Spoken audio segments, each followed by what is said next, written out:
طيب، إذا سألتك فضيلة الشيخ عن الأزمة بين الأشقاء الخليجيين، يعني السعودية وقطر، يعني برأيك من الظالم ومن المظلوم؟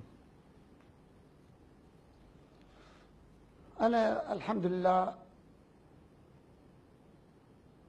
يعني أميل كفتي وعقلي، رغم من أنه قد أختلف مع القطريين باعتبار أنهم هم يساندون أحزاب. أنا مؤمن بأن هذه الأحزاب هي اللي ضرت دين الله تعالى وهي اللي دمرت المنطقة، بس أنا أميل مع قطر، لأني أعتقد عندي معلومة دقيقة من ثقات بأن قطر الآن تدفع ثمن بسبب العراق.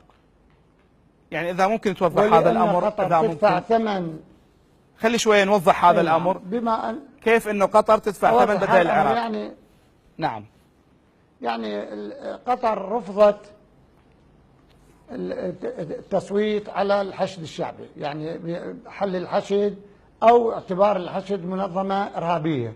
طيب، فتدفع الثمن، لأنها معلومة من الداخل يعني حقيقية. فأنا طالما هي وقفت مع الحشد اللي أنا اليوم أشكل، بالنسبة لي أنا أشكل جزء كبير بالحشد، نصف الحشد أنا. نعم. هكذا أفهم، يعني باعتباري أنا، يعني أنا ما أريد أقول كل الحشد، لأن السيد السيستاني كل الحشد. طيب. وأنا إن شاء الله نص الحشد.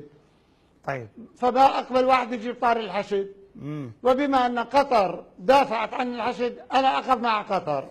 فضيلة الشيخ، هذه تتكلم عن رواية ولا دراية؟ تتكلم هاي المعلومة؟ لا دراية. لا دراية. جيد.